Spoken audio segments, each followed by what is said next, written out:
Questions orales. Oral questions. L'honorable. The Honourable Leader of the Opposition.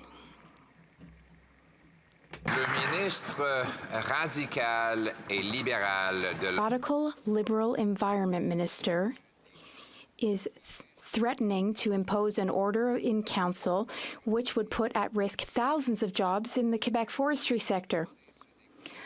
I would undo that radical order in council in order to protect those jobs. But until I can do so, there will be an increase in the cost of lumber and wood for home building. We will also see job losses. How many Quebecers will lose their jobs because of this radical Liberal order in council? The Right Honourable Prime Minister. Mr. Speaker, for decades now, the federal government has had a responsibility to protect species at risk throughout the country. We need to protect species at risk. In this situation, the woodland caribou is impacted. When we protect species, we work with the provinces and territories and various orders of government. We're going to work with our partners to ensure that we protect both jobs and species at risk. I look forward to continuing to work with the Government of Quebec to protect both the environment and jobs. The Honourable Leader of the Opposition. Yes, but Quebecers can protect both of those because this matter falls under provincial jurisdiction, Mr. Speaker. The Bloc has maintained this radical Liberal government in power. They've kept them in power, and that's how the Prime Minister is able today to impose this order in council, which will kill a bunch of jobs. And the Minister said that the Bloc, and in fact, it's been reported that the government might in fact get involved and interfere with this file. Why is the Prime Minister and his minister deciding to get involved and interfere with Quebec's jurisdiction to kill jobs in the forestry sector? The Right Honourable Prime Minister. Well, Mr. Speaker, another day, more evidence that the Conservative Party simply does not understand that to build a strong future is to protect both the environment and the economy. We cannot build a strong economy without protecting the environment, and that is exactly what we are doing. On the other side of the House, though, they don't have the ability or the desire or a plan to protect the environment, to protect species at risk, or to protect the future of Canadian children. Mr. Speaker, we need a plan to protect the environment. That's what we're delivering on. But the Prime Minister's, the Conservatives don't even have a plan. just common sense Conservatives who are saying that the Prime Minister's latest tax hike on small businesses, farmers, home builders, and healthcare is not worth the cost. Now, former Liberal Treasury Board President Scott Bryson says the Prime Minister's support for the tax hike is a combination of moral sanctimony and economic complacency from ministers who simply do what PMO tells them.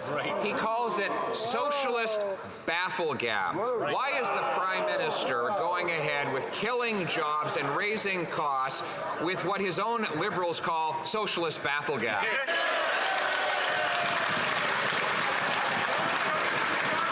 The Right Honourable Prime Minister.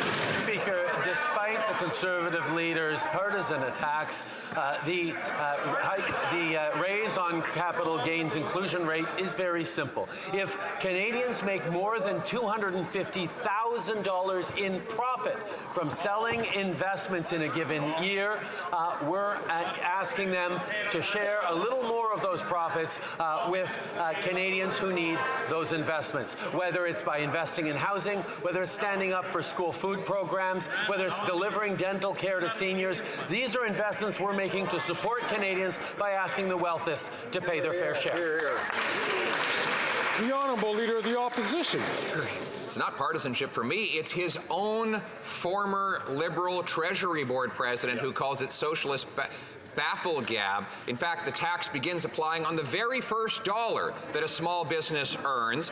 And, you know, he's been promising that raising taxes would make life fair. We find out today from the Food Banks Association of Canada that now a record-smashing 25% of Canadians live in poverty after 9 years of his taxes, his deficits, and is doubling housing costs. Why is he going ahead with the same wackonomics that caused the poverty in order to solve it? The Right Honourable Prime Minister. Speaker, the Leader of the Opposition talks about affordability, but he's standing against raising taxes on the wealthiest so we can give more supports to those who actually need it. He's standing against our school food program, which is going to help 400,000 kids across the country have fuller bellies as they study, and take the pressure off about $800 a year for families who are pressed with the cost of groceries. We're continuing to deliver dental care supports to seniors, and as of next week, to young people and Canadians with disabilities. We're there for Canadians. He's voting against it. The Honourable Leader of the Opposition. It has been 9 years of this Prime Minister promising trickle-down economics, that if he just takes money away from small businesses and workers, it will go from one level of government to another level of government to another level of government. It will trickle down. And now 25% of Canadians are living in poverty, something he tried to cover up, just like he covered up his own data showing $25 billion of extra costs with the carbon tax, nearly $2,000 in carbon tax cover-up for every single family. How can we trust anything he says about taxes, poverty, or money? The Right Honourable Prime Minister. Speaker, the Leader of the Opposition hid for 8 weeks while he was trying to come up with an answer to us, asking the wealthiest to pay their fair share so we could invest in fairness for every generation. I think he needs to go back to the drawing board because his answer is completely illogical and unfounded. The reality is, Mr. Speaker, when it comes to delivering for Canadians struggling with food prices, we've got a national school food program that's going to help 400,000 kids that party is voting against, Mr. Speaker. They talk about affordability, but they're actually only interested in themselves and their political advantage.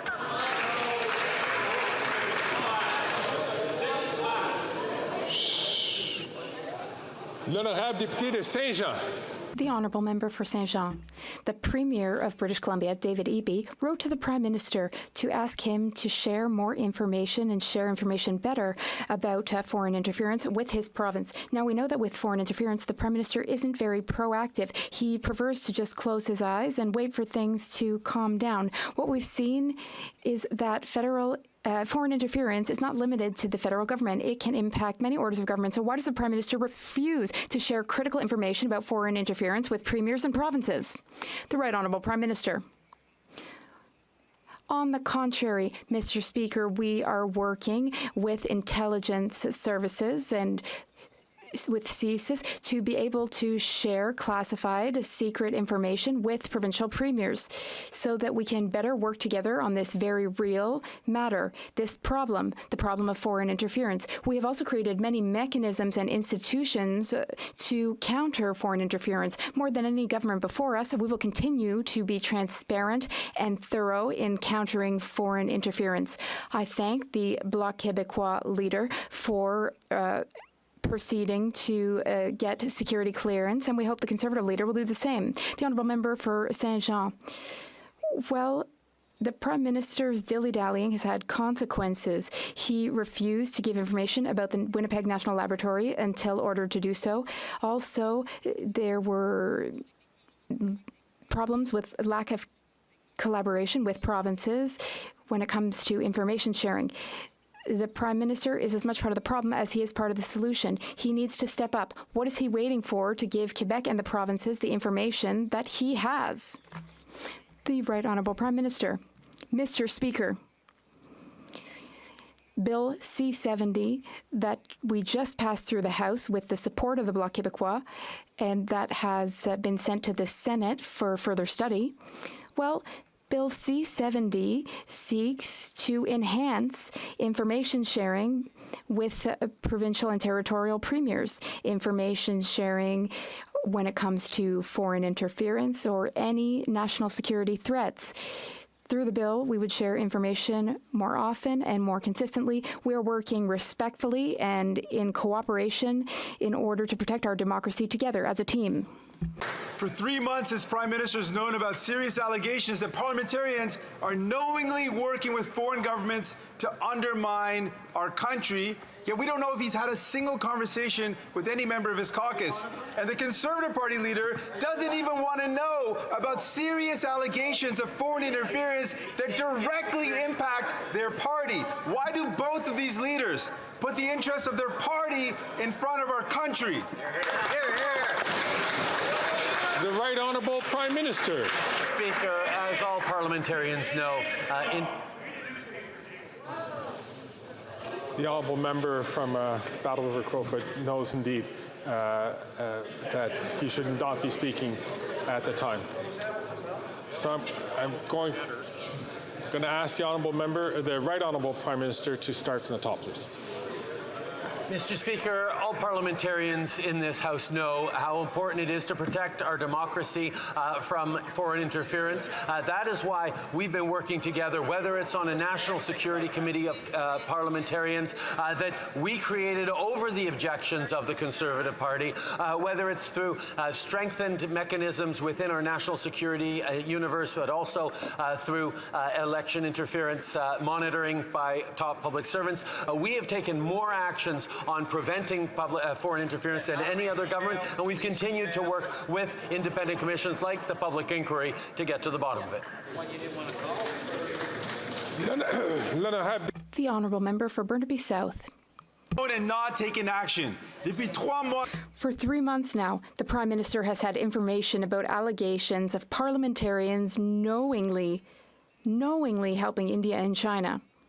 The Prime Minister thinks he knows better than everyone, but he has failed to act. He's done nothing. And meanwhile, the Conservative leader is hiding because he does not want to know the truth. Why will neither of these leaders put Canada's best interests before their own best interests? The Right Honourable Prime Minister. Mr. Speaker, last week, both the NDP leader and the Green Party leader obtained security clearance such that they were able to read the full, unredacted, classified NSICOP report. Then they were able to share their point of view. They had 2 different points of view, but they were able to read it and share that. But the Conservative leader has chosen to remain ignorant, in the dark. He does not want to obtain security clearance to read the classified information because he prefers to simply engage in partisan attacks. The Honourable Leader of the Opposition. Prime Minister divides to distract. He turns groups against each other. He fans the flames. He gave funds to an anti-Semitic Holocaust denier. And so even before October 7th, hate crimes were up 162%. And since, we've seen the rise of Hamas-inspired hate camps at university campuses that intimidate Jewish students and promote genocide. Will the Prime Minister finally summon the courage to join with me and call for these hate camps to be shut down and closed up so that students can safely go back to school?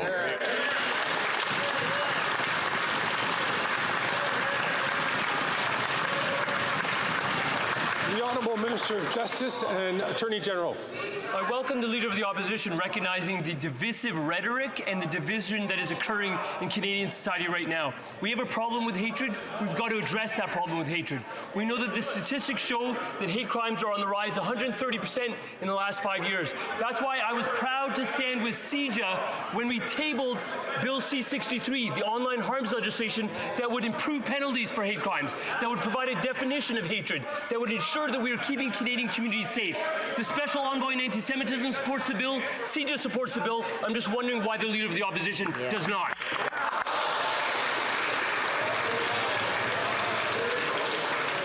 The Honourable Member from Thornhill.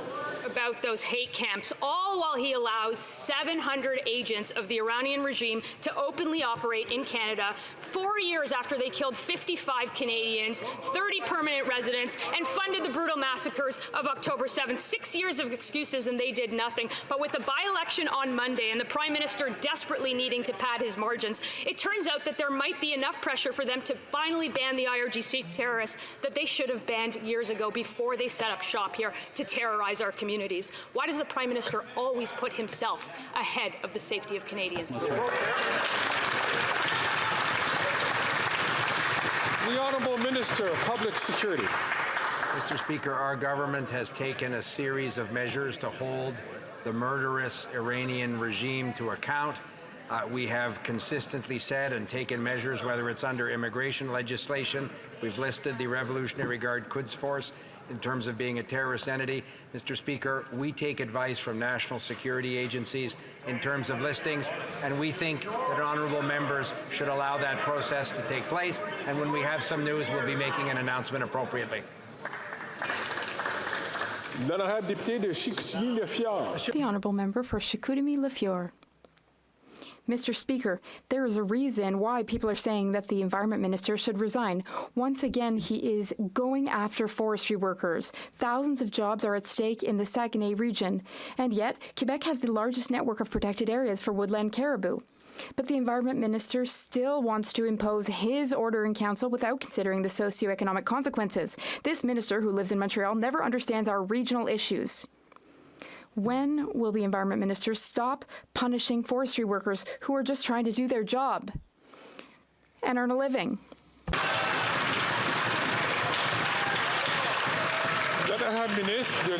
The Honourable Environment and Climate Change Minister.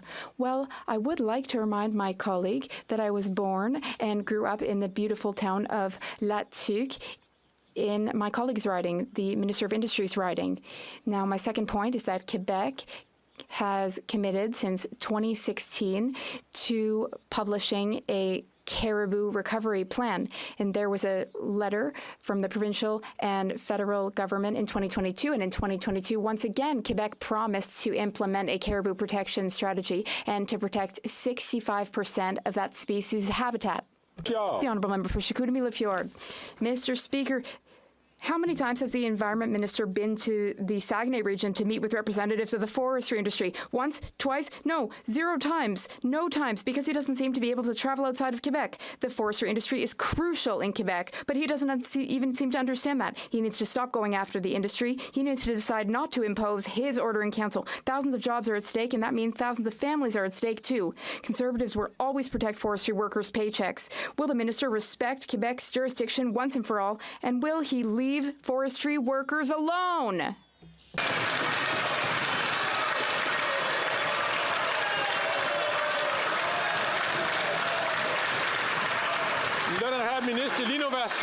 The Honourable Innovation Minister. Mr. Speaker, a little guy from Shawinigan or La Tuque will not be taking lessons from the Conservatives when it comes to protecting our regions, Mr. Speaker. On this side of the House, we know how to protect both the economy and our environment. We've always invested in the forestry sector. We will always continue to invest in the forestry sector and industry. And for workers in that industry watching, tuning in from home, they should know that on this side of the House, we will do everything we can to defend them, to make Canada stronger and better, and to guarantee a great future for future generations. Thank you, Mr. Speaker. The Honourable Member for Montmagny, Lille, Kamouraska, Rivière-du-Loup. Mr. Speaker, 9 years of this Liberal government means 9 years of encroachment on Quebec's areas of jurisdiction. The Environment Minister wants to impose an emergency order in Council to restrict the work of forestry workers, and which would imperil thousands of jobs in this sector in Quebec. Only a Conservative government would protect forestry workers' jobs. With the help of the member for Avignon, Lamétis, Matane, Matapédia, will the Environment Minister stop infringing on Quebec's jurisdictions with his radical ideas? He and the Bloc Québécois member should stop this. The Honourable Innovation Minister. Mr. Speaker, we understand that forestry are part of Canada's DNA, very fabric, and the workers of the forestry industry are incredibly important. We're investing in the forestry industry. Not only are we doing that, but we're also looking into developing new technology because we want the forestry sector to continue to be prosperous in the 20th and the 21st century, and then beyond that. We are working with all sorts of partners, and those who are tuning in today can rest assured that we always protect the forestry industry and its workers. The Honourable Member for Montmagny, Lille, Kamouraska, Rivière-du-Loup. Well, Mr. Speaker, after 9 years in power, this Liberal government still hasn't figured out its place. It persists in imposing its incompetence on the provinces. It wants to pass an emergency order in council to protect the woodland caribou and completely encroach on the jurisdiction of the Quebec government, which is seeking to protect jobs, nature, and the economy. And just imagine, the Bloc helps them every time. Can the radical Minister of the Environment put his radical ideas aside, mind his own business, and let Quebec handle its affairs? The Honourable Innovation Minister. Yes, we have been in power for 9 years. And after 9 years, finally today, the Conservatives are waking up. It's Groundhog Day. Well, the beginning isn't today. We've been here. We'll continue to be there. We've been there for the forestry industry. We'll be there for them tomorrow. We are protecting the jobs of today and the jobs of the future. On this side of the House, we will continue to work hard, and we'll let the Conservatives chat and not do much, Mr. Speaker. The Honourable Member for Shefford. The program, Aging Well at Home, is a perfect example of the federal government's lack of compassion. Since 2022, the Quebec government has been asking for the money to be transferred to Quebec because this falls under Quebec's area of jurisdiction. Meanwhile, Ottawa has been trying to impose its conditions. Today, the federal government prefers to cut seniors' checks rather than reach an agreement with Quebec. The government's priority is clearly not helping people. This government's priority is to make all the decisions and then look good while being the ones to hand out checks with maple leaves on them. What is this government waiting for to transfer the money instead of just failing seniors? The Honourable Tourism Minister. Thank you, Mr. Speaker, and I thank my colleague.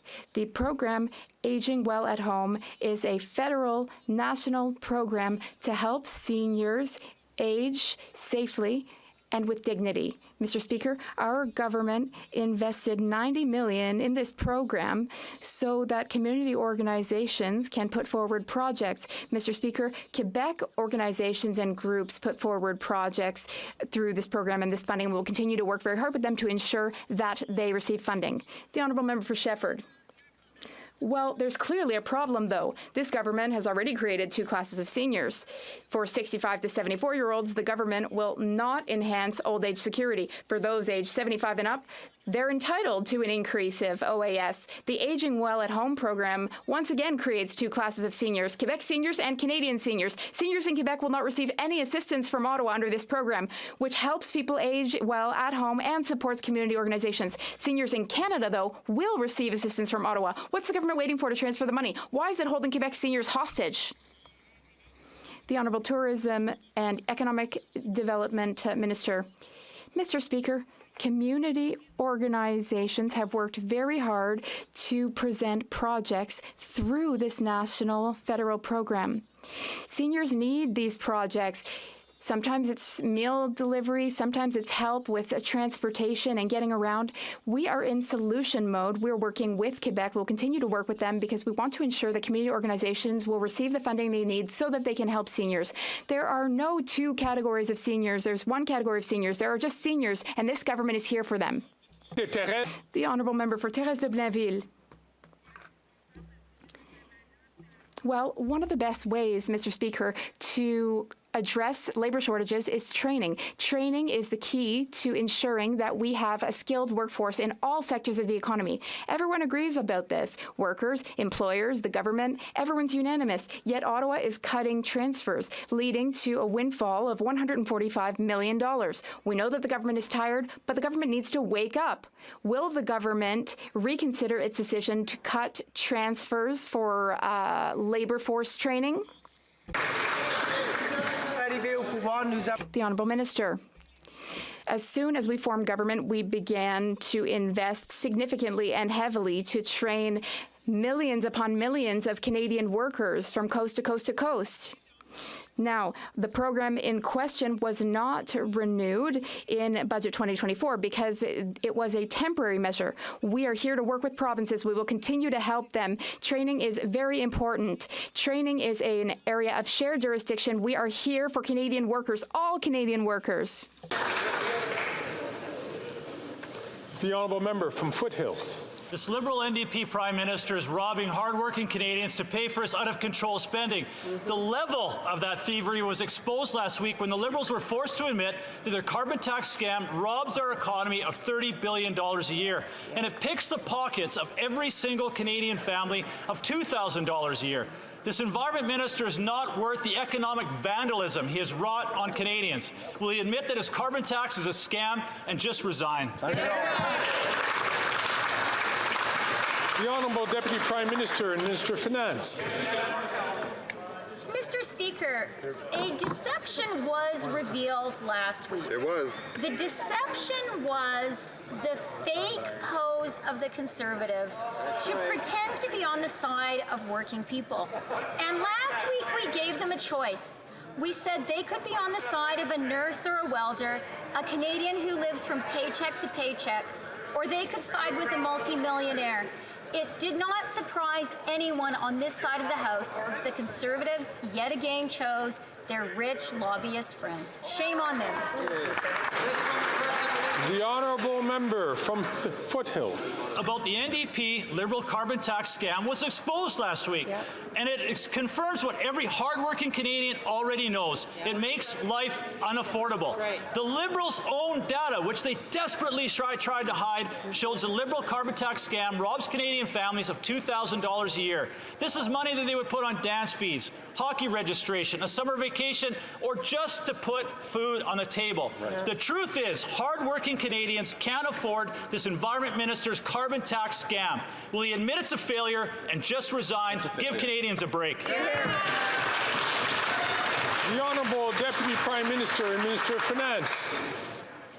Mr. Speaker, there really has been a scam that has been revealed. For weeks, for months, the Conservatives have been trying to distract and deceive. They have been trying to bamboozle Canadians. They have posed as being on the side of working people, on the side of people who live from paycheck to paycheck. But, Mr. Speaker, last week they showed their true colors, and they voted against the plumber and the nurse. Now Canadians know whose side they're really on. The Honourable Member from Dauphin Swan River, Neepawa. Speaker, the Environment Minister has been caught covering up a damning secret from Canadians. After years of telling Canadians they'd be better off from the carbon tax, his own government's data has proved him wrong. The carbon tax will cost the Canadian economy $30 billion every year. That's nearly $2,000 per Canadian family. Now that we know the Environment Minister chose to vandalize the Canadian economy with his carbon tax, will he do the right thing and resign? The Honourable Minister of the Environment and Climate Change. Thank you, Mr. Speaker. The reality is that climate change is already costing Canadians $25 billion in the last 10 years alone. Not 5 years from now, not 10 years from now. It's already happening. And if we don't do anything, it's going to be an extra $35 billion to Canadian taxpayers. What we're doing on this side of the House is we're helping Canadians fight climate change, and we're helping Canadians with affordability, which is why 8 out of 10 Canadian families get more money back from carbon pricing than what they pay, Mr. Speaker.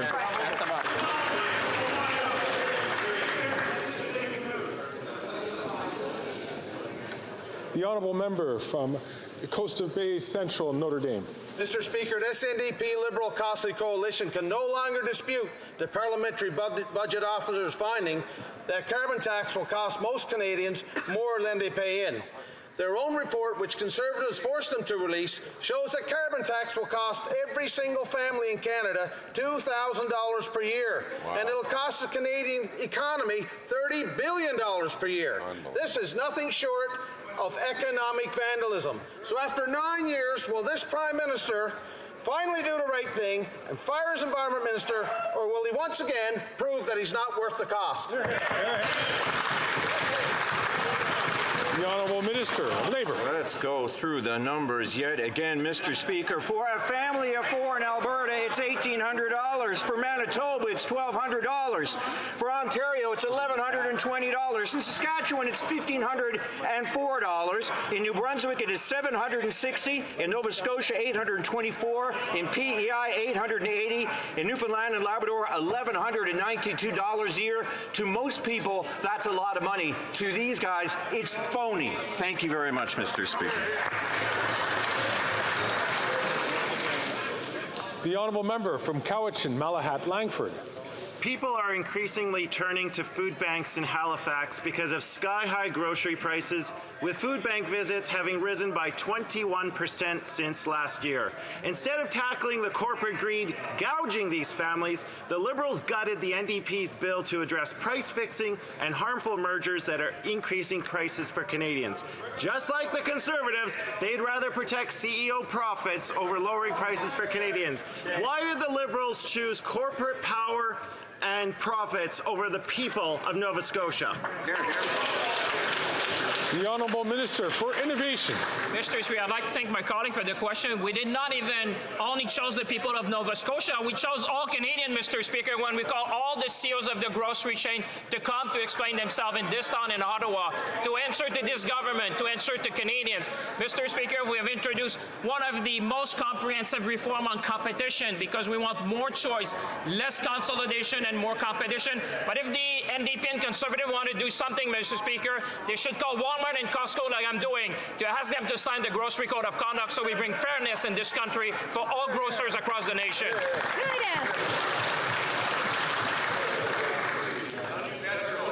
The honourable member from Skeena, Bulkley Valley. Air Canada made $2 billion in profits last year, but apparently that's not enough because now Canadians are facing steep summer price hikes at a time when they can least afford it. WestJet is even charging people $25 just to book a ticket by phone, and these costs affect northern communities super hard because their flying is often the only option. The government's response has been crickets, whether it's grocery chains, oil and gas companies, or airlines. The Liberals seem perfectly fine with corporations gouging Canadians. Why is that? The Honourable Minister of Transport. Mr. Speaker, as my colleagues know, WestJet make their own business decision, but charging extras for customers who book flights over the phone makes absolutely no sense. On this side of the aisle, we're working with the Canadian Transportation Agency to increase transparency of fees to make life more affordable. And what are they doing, Mr. Speaker? They're voting against all of that. Okay. The honourable member from Brampton South.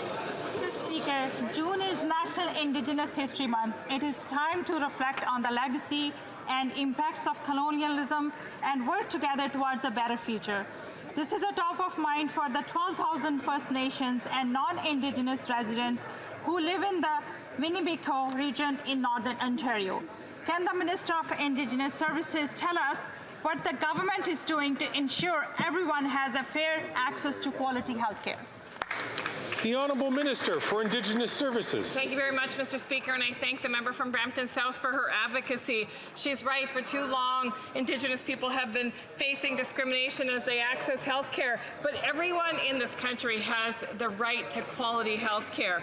In 2018, our government contributed $158 million to plan the replacement of the Winnebago Hospital in Northern Ontario, and just like I said in this House last month, we are going to get that health care center built. The federal government's contributing $1.2 billion, Mr. Speaker, so that all members in the Winnebago area region have equal access to health care. The honourable member from Calgary, Forest Lawn. The $30 billion carbon tax cover-up has been exposed. This costly cover-up coalition hid a secret government report proving the carbon tax scam commits $30 billion of economic vandalism. The culprit of this cover-up is the Environment Minister, who has a profound love of orange jumpsuits and handcuffs. He did it to protect the leader of the NDP's pension. These champagne socialists are not worth the cover-up or costs. Why hasn't this Environment Minister been fired for misleading Canadians? The Honourable Deputy Prime Minister and Minister of Finance. Mr. Speaker, the average average income in Calgary Forest Lawn is $35,000 a year. The average person in Calgary Forest Lawn can only dream of having an income of more than $250,000 a year. But their MP thinks that the average person earning $35,000 in Calgary Forest Lawn should pay tax at a higher rate than a multi-millionaire making a profit of more than $250,000 a year. That is shameful, Mr. Speaker. I know this is the 5th week in a row that the House is sitting, but I'm going to ask all members on all sides, please, to not use your voices unless you're recognized by the Speaker to ask a question or to answer.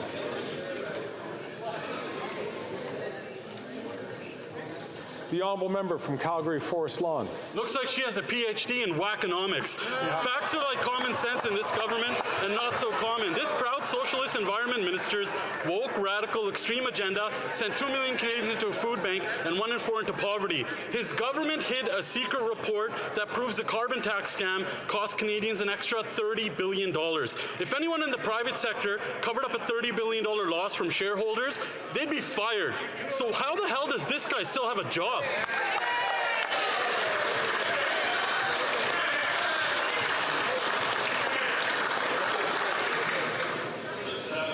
The honourable member has to be this is a message for all honourable members.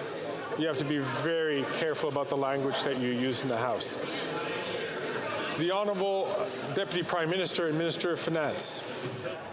Mr. Speaker, let me share some economic analysis, and I quote, "Here we have a monstrous policy of transferring wealth from wage earners to asset holders, from the working class to the wealthy. Here we have a policy that is specifically designed to transfer wealth from those who earn wages to those who earn capital gains through their assets."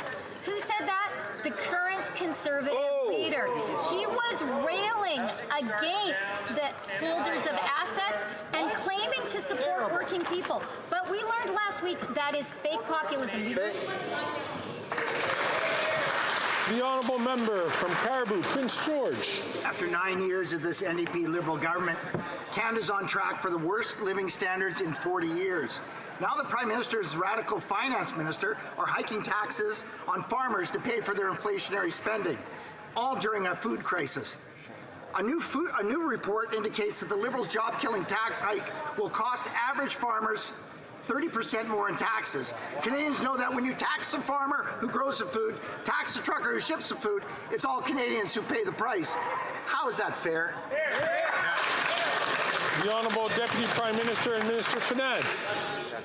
Mr. Speaker, as the proud daughter of a farmer, I know the huge contribution farmers make to our country.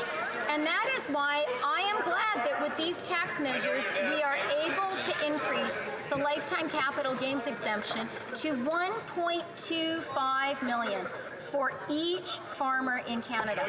I also know that farmers are hard-working people. They're on the side of the working people, not on the side of the multimillionaires. But that's not the side the Conservatives are on, Mr. Speaker. The honourable member from Caribou, Prince George. More Canadians are struggling to feed their families. 25% of Canadians are living at poverty. They can spin this 100 different ways, Mr. Speaker, but Canadians know the truth. First, this government punished Canadians with a carbon tax. Now they're imposing a job-killing tax hike on the people who produce and provide the services we need to survive.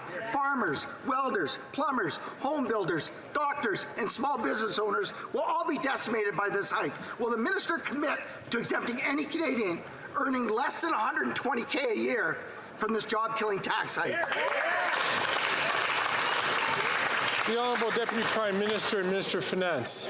Mr. Speaker, the Conservatives are showing that not only are they fake populists, they're populists who can't do math. We have been really clear that the new level of capital gains inclusion kicks in only after each individual has made $250,000 in capital gains. And you can do that every single year. That's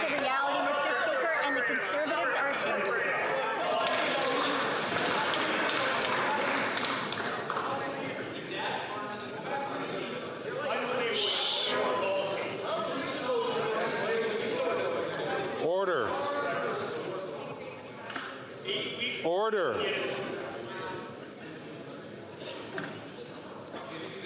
The Honourable Member for Beauport-Limoilou. Yet another federal failure with the French language.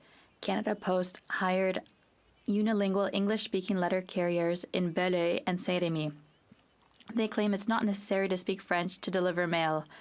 Let's remind them that in Quebec, French is a language of work. We won't accept Canada Post anglicizing the workplaces of all its Quebec employees. Further proof that the charter of the French language should prevail. Knowledge of French in Quebec is essential. Will the minister immediately bring Canada Post back in line? The Honourable Minister of Public Services and Procurement. Thank you, Mr. Speaker. I thank my colleague for giving me the opportunity to remind this House that all federal institutions, including Crown corporations, including Canada Post, must follow the Official Languages Act of the Government of Canada. And the good news is that this Act was strengthened in recent years. For the first time in the country's history, it recognizes, and the Government of Canada recognizes, that we must defend French all over Canada, but in particular in Quebec. That is the responsibility of all, and it's the responsibility of the Government of Canada, with a plan with billions of dollars to help communities throughout the country. The Honourable Member for La Pointe-de-Lille. By hiring unilingual Anglophones, Canada Post is calling into question the right to work in French for all its Quebec employees. It's a test for the reform of the Official Languages Act. Remember, the Liberals and Quebec reached a compromise that doesn't require federal corporations to comply with the Charter of the French language. Canada Post is using this compromise to anglicize its workplaces. Does the minister realize that this proves that, once again, despite the reform, the Official Languages Act continues to foster the anglicization of Quebec? The Honourable Minister of Public Services and Procurement. On the contrary, Mr. Speaker, the new Official Languages Act, for the first time in the country's history, recognizes that French is in peril in Quebec, that it must be defended throughout the country, but in particular in Quebec. I've already answered this question by clearly indicating that all Crown corporations are subject to the same treatment. Since I have a few seconds left, thank you on behalf of all members to the most recent cohort of pages who will soon be leaving us for the extraordinary service they've provided over the past year. The Honourable Member from Charleswood, St. James, Assiniboia, Headingley. Larry the plumber from Winnipeg told the Finance Committee this morning the Liberal change to the capital gains tax is not fair to his generation. He's not wealthy. He doesn't have a gold-plated public sector pension or a trust fund to fall back on like the Prime Minister. I'm having trouble, colleagues.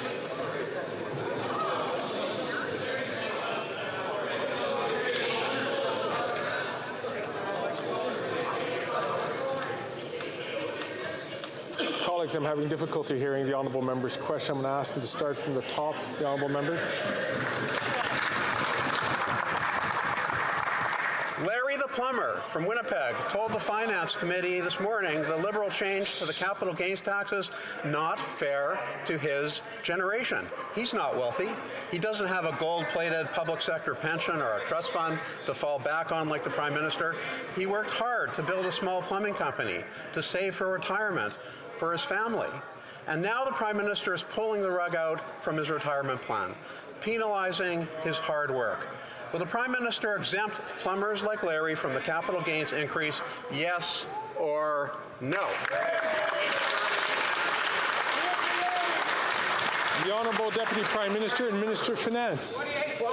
Mr. Speaker, these deflecting and deceiving Conservatives should be a little bit careful when it comes to talking about gold-plated public pensions. After all, their leader has worked his entire life for the government. He currently lives in government accommodation.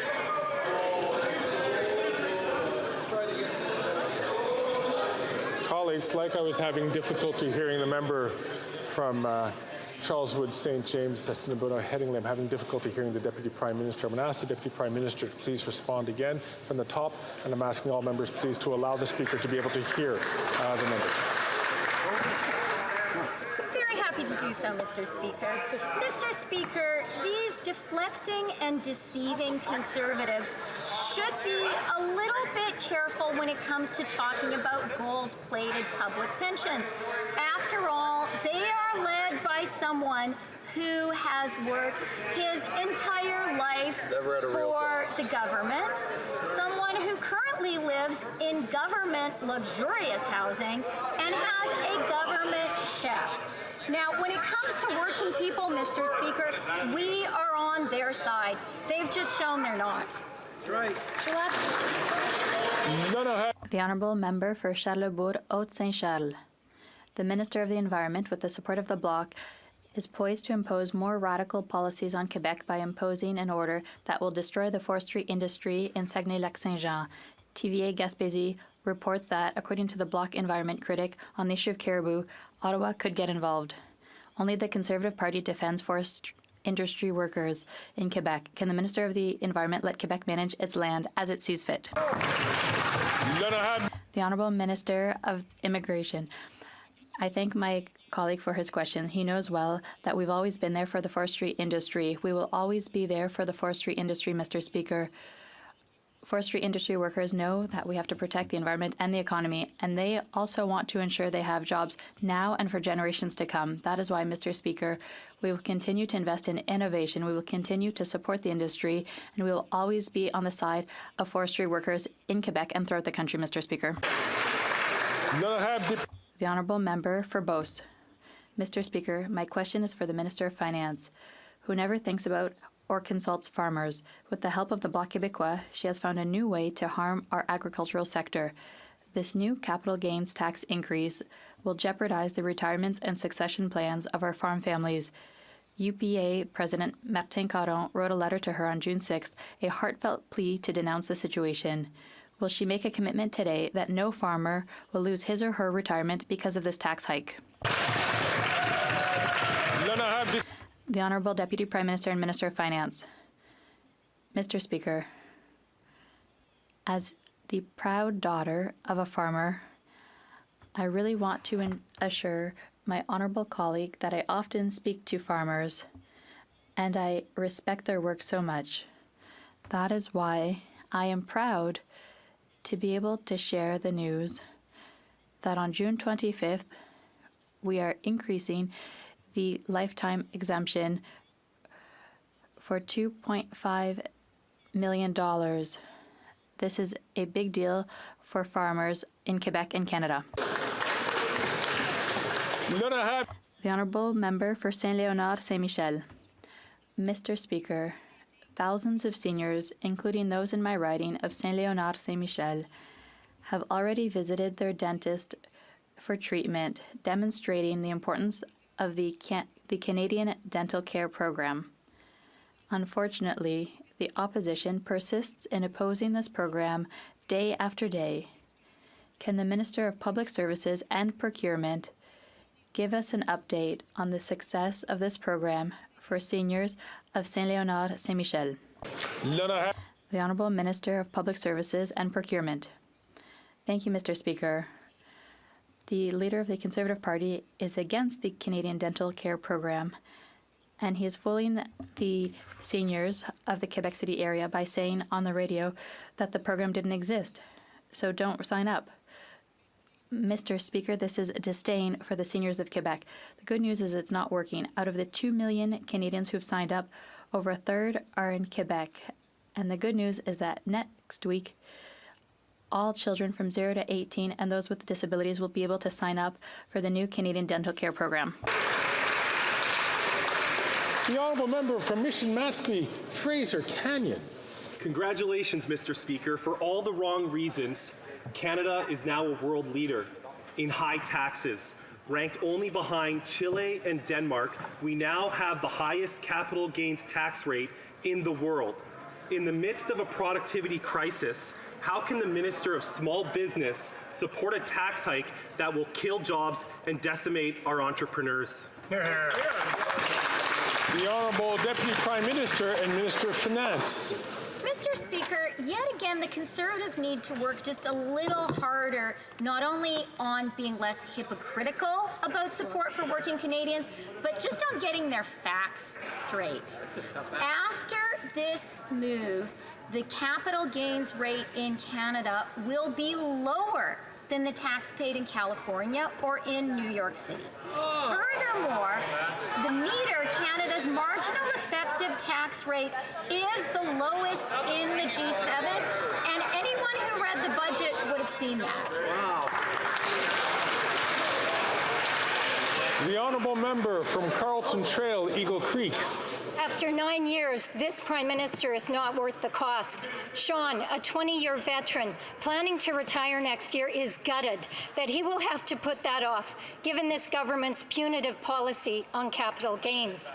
It wasn't enough for this Prime Minister to leave veterans high and dry because they were asking for more than he could give. Now, despite Sean's decades of service and prudent planning for his retirement, the Prime Minister wants to take more. So my question is this: how is that fair? The Honourable Deputy Prime Minister and Minister of Finance. Mr. Speaker, we have already established that the Conservatives are not on the side of working Canadians. They are not on the side of the nurse or the plumber or the soldier who is living from paycheck to paycheck. They're on the side of the multimillionaire who has already made $250,000 in capital gains profit in a given year. But in opposing this measure, they're also opposing dental care that will help 9 million Canadians, school food, 400,000 children, and our plan to build 4 million homes in Canada. Shame on them, Mr. Speaker. The Honourable Member from St. Margaret's, South Shore, St. Margaret's rather. The Environment Minister is already under fire for his $30 billion carbon tax cover-up. He was a lobbyist for Cycle Capital. Cycle Capital companies got more than $200 million from the Liberal Green Slush Fund. Wow. Now we learn he is still a big shareholder in Cycle Capital. And since becoming Environment Minister, Cycle Capital companies have gotten another $17 million from the Green Slush Fund. Liberal insiders getting rich on taxpayer money, a carbon tax cover-up, the Environment Minister profiting from the Green Slush Fund sleaze. When will Liberal corruption end? Never.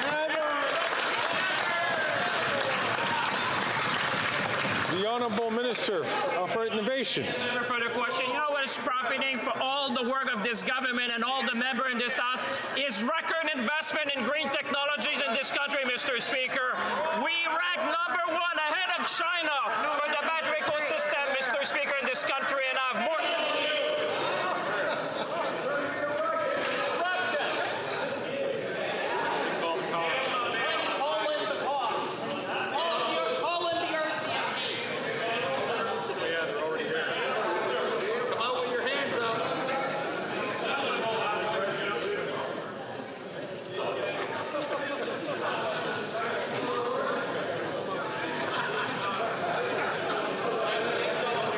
Colleagues.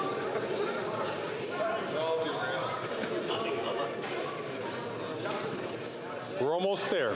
We're almost there. 2 more sleeps. A couple of more sleeps. The Honourable Minister of Innovation from the top, please. Oh, Mr. Speaker, I have more to say for these sleepy Conservatives, Mr. Speaker. On this side of the House, we know what we're doing, Mr. Speaker. We have seen, thanks to the work of this government, the Minister of Finance, the Minister of Environment, all these men, the Prime Minister, we have seen record investment in this country, Mr. Speaker. We rank first in the world for the battery ecosystem, ahead of China, Mr. Speaker. Windsor, St. Thomas, Bécancour, Mr. Speaker, Kingston. Canadians are winning. Canada's winning, and we'll fight for Canada every step of the way.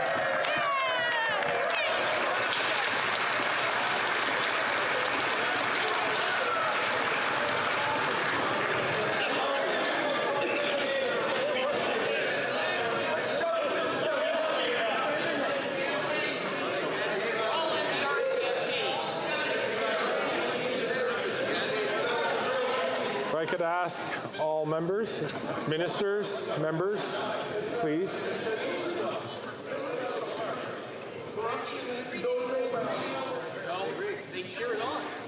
I am thinking about 3 more sleeps. The honourable member from Newmarket, Aurora. Mr. Speaker, last month, eligible Canadians were able to begin receiving care under the Canadian Dental Care Plan.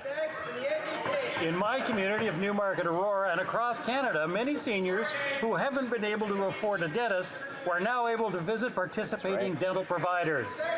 Can the Minister of Health update this House on how many Canadians have already received care under the plan, and what the newest cohort that can begin applying for the Canadian Dental Plan? The Honourable Minister of Health. Thank you, Mr. Speaker, and I want to thank the member for Newmarket Aurora for his incredible advocacy, along with the parliamentarians in this House who are standing with vulnerable Canadians who need dental care. In just 6 weeks, Mr. Speaker, more than 200,000 seniors from coast to coast to coast were able to receive dental care. And to put that in practical terms, the call center got a call yesterday from an 87-year-old woman in tears because for the first time since she was 11 years old, somebody allowed her to get her mouth taken care of. We're going to make sure all 9 million Canadians everywhere in this country get the care they need, Mr. Speaker.